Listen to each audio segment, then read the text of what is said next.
जय श्री कृष्ण। मैं आचार्य ज्योति स्वागत करती हूं आप सभी का वैदिक एस्ट्रो केंद्र में। दर्शकों, आज हम बात करने जा रहे हैं कुंभ राशि के प्रेम राशि फल के बारे में, यानी अप्रैल 2026 क्या संभावना लेकर आ रहा है प्रेम जीवन में ग्रहों की स्थिति के आधार पर, उसको हम समझेंगे। शुरुआत करने से पहले मैं अपने दर्शकों से निवेदन करना चाहूंगी कि इस वीडियो को लाइक करें, शेयर करें, बेल बटन दबाकर चैनल को सब्सक्राइब जरूर करें। दर्शकों, कुंभ राशि के जो जातक होते हैं प्रेम को भावनाओं की कहानी नहीं बल्कि जीवन की एक व्यवस्था मानते हैं। रिश्ते में इसलिए नहीं रहते क्योंकि आपको किसी की जरूरत है, बल्कि इसलिए रहते हैं क्योंकि वह रिश्ता आपके जीवन के तरीके के साथ मेल खाता है। आप किसी को अपने ऊपर हावी नहीं होने देते हैं और ना ही खुद किसी के लिए अपनी पहचान को बदलते हैं। अप्रैल 2026 का महीना आपका प्रेम जीवन जो है इसी सोच की परीक्षा कहीं ना कहीं लेगा आपसे। यह महीना आपसे ये नहीं पूछेगा कि आप किसी से कितना प्यार करते हैं, बल्कि ये दिखाएगा कि वह रिश्ता आपके जीवन को आसान बना रहा है या जटिल बना रहा है। रिश्ता इजी है या कॉम्प्लिकेटेड है, रिश्ता आपकी समझ के साथ बढ़ रहा है, आप दोनों में स्थिरता है, प्रेम जीवन में स्थिरता है, स्थायित्व है या नहीं है, ये सारी चीजें ये महीना आपको बताएगा। देखिए, ये महीना जो है बेसिकली कुंभ राशि वालों के लिए उतार चढ़ाव का नहीं बल्कि मानसिक निर्णयों का विषय है। आप किसी एक पल में रिश्ते को नहीं तोड़ेंगे, ना ही किसी एक पल में पूरी तरीके से किसी से जुड़ेंगे। हर चीज जो है ग्रेजुअली धीरे धीरे आपके लिए साफ होगी। कई कुंभ जो जातक है इस महीने खुद को ये कहते पाएंगे कि अब मैं रिश्ते को समझ पा रहा हूं। यहाँ पर अब केवल फीलिंग्स नहीं है, केवल महसूस नहीं कर रहा हूं, एक्चुअली मैं उसको समझ पा रहा हूं। यह महीना दिल से ज्यादा दिमाग के जरिए रिश्तों को देखने का है। देखिए, यहाँ पर ग्रहों की स्थिति कहीं ना कहीं प्रभावित कर रही है आपकी मानसिक स्थिति को, और उसी की वजह से रिश्तों को जो समझने का तरीका है वो भी यहाँ पर बदलेगा। महत्वपूर्ण चीज क्या है, यहाँ पर राहु मंगल और बुध का जो प्रभाव है लग्न में, आपकी ये जो स्थिति है ग्रहों की, बहुत तेज मानसिक गतिविधि आपके जीवन में लेकर आ सकती है। आप लगातार सोचेंगे, बार बार सोचेंगे, ओवर थिंकिंग होगी, तुलना करेंगे, भविष्य के दृश्य बनाएंगे और फिर उन्हें कहीं ना कहीं तोड़ देंगे। यानी जो एक विशेष साइकिल है वो कहीं ना कहीं ओवर थिंकिंग का चलता रहेगा, चाहे आपके रिलेशनशिप की बात करें, मैरिड लाइफ की बात करें, प्रेम जीवन की बात करें। यहां पर देखिए, प्रेम जीवन पर इसका सीधा असर यह होगा कि आप अपने साथी के हर व्यवहार को अलग पर्सपेक्टिव से देखेंगे। जो बातें पहले नॉर्मल लगती थी अब उन पर ही क्वेश्चन उठेंगे। सवाल किसी झगड़े की वजह नहीं बनेंगे बल्कि अंदर ही अंदर निर्णय को आकार देंगे। राहु यहाँ आपको अलग दिशा में सोचने पर मजबूर कर रहे हैं। आप पारंपरिक जो प्रेम की परिभाषा से हटकर अलग सोचेंगे।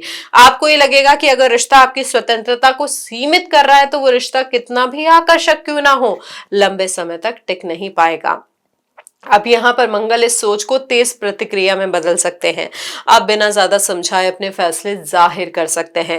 बुध यहाँ बातों को आगे बढ़ाने की ताकत देते हैं लेकिन साथ ही भ्रम भी पैदा करते हैं, इसलिए अप्रैल में बोले गए शब्द भविष्य में याद रखे जाएंगे, तो सोच समझकर बोले। शनि और सूर्य मीन राशि में आपके दूसरे भाव में है। यहाँ पर दूसरा भाव केवल पैसों या परिवार का नहीं होता बल्कि ये दिखाता है कि आप किस चीज को मूल्यवान मानते हैं। इस गोचर में प्रेम जीवन में सवाल उठेंगे, क्या यह रिश्ता मेरी दिनचर्या में प्रॉपर है या नहीं, उससे रिलेट कर पा रहा है या नहीं, उसमें फिट बैठ पा रहा है या नहीं, क्या ये व्यक्ति मेरी जीवन शैली के साथ चल सकता है या नहीं, क्या इसके साथ भविष्य की योजना बनाना सहज होगा। यह सवाल किसी बहस से नहीं बल्कि हालात से पैदा होंगे, जैसे खर्चों को लेकर मतभेद, समय के बंटवारे की परेशानी या परिवार से जुड़ा हुआ कोई दबाव। सूर्य यहाँ पर यह दिखाते हैं कि आप अपनी बातों को सही मानने लगेंगे। आपको लगेगा कि आप जो सोच रहे हैं वही प्रैक्टिकल है। शनि सोच को स्थिर बनाएंगे। इसका परिणाम यह होगा कि अप्रैल में आप रिश्ते को लेकर समझौते कम करेंगे। जो चीज आपको भीतर से गलत लगेगी उसे आप लंबे समय तक ढूंढना नहीं चाहेंगे। अब केतु जो सिंह राशि में है आपके सप्तम भाव में, यह सबसे महत्वपूर्ण स्थिति है क्योंकि सप्तम भाव होता है आपके वैवाहिक जीवन का, आपके साझेदारी के, आपके पार्टनर का। यहाँ पर केतु भ्रम हटाने का काम करते हैं। ये गोचर दिखाता है कि आप अपने साथी को आदर्श मानना बंद करेंगे। आप उस इंसान की तरह देखेंगे, उसकी सीमाएं, उसकी आदतें, उसकी कमियां। इससे मोह टूट सकता है लेकिन समझ बढ़ेगी। कुछ कुंभ जातकों के लिए स्थिति रिश्तों में दूरी लेकर आ सकती है, लेकिन ये दूरी भावनात्मक ना होकर मानसिक होगी। केतु यहाँ पर यह भी दिखाते हैं कि अप्रैल में आप ये फील करेंगे कि सामने वाला व्यक्ति आपको कितना समझ पा रहा है एक्चुअली में, और अगर रिश्ता सिर्फ साथ होने की वजह से टिका था तो उसमें कहीं ना कहीं आपका रोल या जो आपका एक इंक्लाइनेशन है वो कम हो जाएगा। और अगर रिश्ता जो है सोच और दृष्टिकोण पर आधारित है तो वो और क्लियर होगा। कई कुंभ जातक इस महीने कम बोलेंगे लेकिन अंदर ही अंदर कोई बहुत बड़ा डिसीजन भी ले सकते हैं। अब गुरु बृहस्पति की बात करें तो वो मिथुन राशि में आपके पंचम भाव में है। पंचम भाव जो प्रेम, आकर्षण और दिल के जुड़े फैसलों को दिखाता है। गुरु यहाँ आपको प्रेम से दूर नहीं करते, बल्कि आपकी जो सिलेक्शन है, आपका जो चुनाव है, उसको मैच्योर बनाते हैं। यह स्थिति बताती है कि अप्रैल में आप ऐसे व्यक्ति की तरफ आकर्षित हो सकते हैं जो आपको मानसिक रूप से कहीं ना कहीं चुनौती दे, लेकिन कंपैटिबल भी हो, जिसके साथ बातचीत आपको बोझ ना लगे। आप सतही आकर्षण से जल्दी इस महीने ऊब सकते हैं इस ग्रह की स्थिति के आधार पे। गुरु यहाँ ये भी दिखाते हैं कि अगर आप पहले से किसी रिश्ते में हैं तो आप उसे नए नजरिए से देखेंगे। क्या इस व्यक्ति के साथ मैं सीख रहा हूँ, क्या हम लोग साथ में कुछ भविष्य देख पा रहे हैं, या हमारी स्थिति यहीं रुक गई है। अब शुक्र की स्थिति की बात करें तो वो मेष राशि में रहेंगे, उसके बाद वो स्व राशि यानी चतुर्थ भाव वृषभ में प्रवेश कर जाएंगे। देखिए यहाँ पर ये होगा कि प्रेम में कहीं ना कहीं अचानक बदलाव हो सकता है। किसी एक मुलाकात, एक बातचीत या एक निर्णय से रिश्ते की दिशा भी बदल सकती है। मेष का जो शुक्र होता है तेज होता है, लेकिन टिकाऊ नहीं होता, इसलिए अप्रैल के पहले हिस्से में लिए गए फैसले अधूरे हो सकते हैं। आपको लगेगा कि आप सही कह रहे हैं, लेकिन महीने के अंत तक तस्वीर बदल सकती है। अब गोचर की बात करें, जैसे मंगल का मीन राशि में गोचर होगा 2 अप्रैल को, इससे आपकी वाणी में भावनात्मक दबाव आ जाएगा। आप अपनी बात को सीधे और बिना घुमाए कहेंगे, और यह भी हो सकता है ये यहाँ पर देखिए, क्योंकि आप बात बोल रहे हैं वो सही बोल रहे हैं, लेकिन जिस तरीके से बोल रहे हैं तो उसकी वजह से बात सही होते हुए भी नुकसानदायक हो सकती है आपके रिश्ते को लेकर। ये इस बात पर डिपेंड करेगा कि सामने वाला उसे कैसे ले रहा है। 11 अप्रैल को शनि उदय होंगे, यह वह समय होगा जब आप रिश्ते को लेकर अंतिम सोच बनाएंगे। 14 अप्रैल को सूर्य मेष राशि में उच्च के होकर प्रवेश कर जाएंगे। यहाँ पर आपके कम्युनिकेशन में, आपकी बातों में आत्मविश्वास बढ़ेगा, आप अपनी बातों से पीछे नहीं हटेंगे। 19 अप्रैल को शुक्र का वृषभ में प्रवेश कर जाना, जब प्रेम जीवन में स्थिरता और कहीं ना कहीं एक क्लैरिटी आपको मिलेगी। 19 अप्रैल के बाद कुंभ राशि के प्रेम जीवन में पूरी तरीके से माहौल बदलता हुआ दिखाई देगा। यहाँ पर सवाल ये नहीं होगा कि रिश्ता कितना रोमांचक है या नहीं है, बल्कि यह रहेगा कि क्या यह रिश्ता आपको भीतर से शांत रखता है या नहीं। जो रिश्ता आपको लगातार सोचने, समझाने और एडजस्ट करने पर मजबूर करेगा, उससे आप दूरी बना लेंगे, और जो रिश्ता आपको नॉर्मल लगेगा, सहज लगेगा, वही आगे इस महीने बढ़ेगा। तो ये ग्रहों की स्थिति के आधार पर वृहद परिणाम है आपके प्रेम जीवन का। अब बात करते हैं वैवाहिक कुंभ जातकों के लिए अप्रैल क्या लेकर आएगा। तो देखिए, बहुत व्यवहारिक महीना है। यहाँ पर भावनात्मक मुद्दों से ज्यादा रोजमर्रा की व्यवस्थाओं से जुड़ी हुई बातें सामने आ सकती है।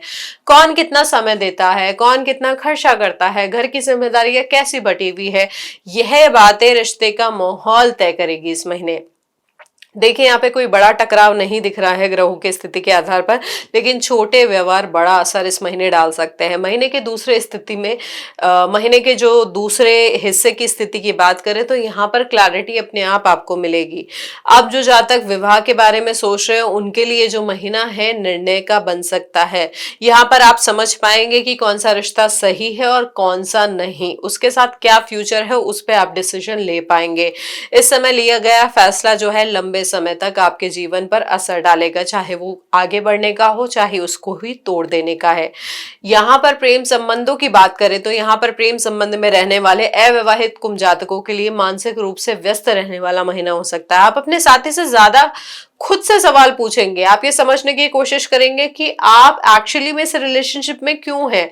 देखिए, क्योंकि राहु लग्न में है तो कहीं ना कहीं कल्पनाएं और शक दोनों बढ़ सकते हैं, इसलिए हर बात को मन में घुमाने की बजाय सीधे निष्कर्ष निकालना जरूरी होगा। लेकिन बाहर जो ये आप डिसीजन भी ले रहे हैं, निष्कर्ष भी निकाल रहे हैं, उसे इम्पल्सिव नहीं लाने, यहाँ पर सोच समझकर शांत भाव से निष्कर्ष निकालने का प्रयास करें। जिन जातकों का हाल ही में ब्रेकअप हुआ है, उन्हें उस रिश्ते से बाहर निकलने का ये महीना बन सकता है, लेकिन कहीं ना कहीं क्योंकि केतु आपके सप्तम भाव में है और लग्न में राहु बैठे हैं, तो पुरानी चीजें ना बार बार घूमेंगी, इल्यूजन आएगा कि हो सकता है मेरी ये गलती थी, हो सकता है इसको ऐसे किया जा सकता है। ये हो सकता वाली भावनाएं बहुत ज्यादा इस महीने आपको परेशान कर सकती है। कुछ कुंभ जातकों के लिए इस महीने ऐसा आकर्षण भी आ सकता है जो उनकी सोच को हिला दे। तो यहाँ पे देखिए, ये जो चीजें होंगी, ये जो आकर्षण होगा, भावनात्मक कम और मानसिक ज्यादा होगा। यहाँ पर ग्रहों की स्थिति ये दिखाती है कि ये जो आकर्षण है आपके डिसीजंस को भी अफेक्ट कर सकता है, लेकिन ये जो अट्रैक्शन है लंबे समय तक नहीं चलेगा, इसलिए सोच समझकर उस रिश्ते में आगे जाएं।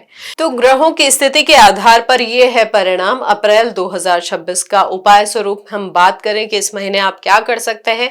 ग्रहों के प्रभाव को संतुलित करने के लिए, प्रेम जीवन में संतुलन लेकर आने के लिए आप क्या कर सकते हैं। शनिवार को लोहे से जुड़ी हुई वस्तु या काले तिल का दान कर सकते हैं। केवल धार्मिक उपाय नहीं बल्कि ये निर्णयों में ठोस और जो कदम होते हैं बेसिकली, या कठोरता जो होती है उसको कम करने का माध्यम बन सकता है। अब क्योंकि राहु आपके लग्न में है तो उनसे जुड़े हुए उपाय भी बहुत ज्यादा महत्वपूर्ण हो जाते हैं। आप क्या कर सकते हैं, नारियल को बहते हुए जल में प्रवाहित कर सकते हैं। इससे आपको थोड़ी सी मानसिक शांति मिलेगी, थोड़ी स्थिरता भी आएगी। साथ ही साथ क्योंकि शुक्र का एक बहुत महत्वपूर्ण गोचर इस महीने होगा, तो आप क्या कर सकते हैं, शुक्रवार के दिन विवाहित स्त्रियों को सुहाग का सामान दे सकते हैं। अपने परिवार की विवाहित स्त्रियों को दे सकते हैं, या मंदिर में कोई जो विवाहित स्त्रियां हैं उनको दे सकते हैं। ये जो आसान से उपाय है अपनाकर आप ग्रहों के प्रभाव को संतुलित कर सकते हैं। यह जो महीना है बहुत सारे उतार चढ़ाव के साथ आपके प्रेम जीवन में बदलाव लेकर आ सकता है, तो इस महीने संयम रखना, समझदारी से व्यवहार करना और साथ ही साथ व्यवहारिक अप्रोच बनाए रखना बहुत महत्वपूर्ण होगा। दर्शकों, ये था हमारा विवेचन। अगर आपको ये वीडियो अच्छा लगा हो तो प्लीज हमारे इस वीडियो को लाइक करें, शेयर करें, कमेंट में अपनी राय जरूर बताएं और बेल बटन दबाकर चैनल को सब्सक्राइब जरूर करें। हरिओम।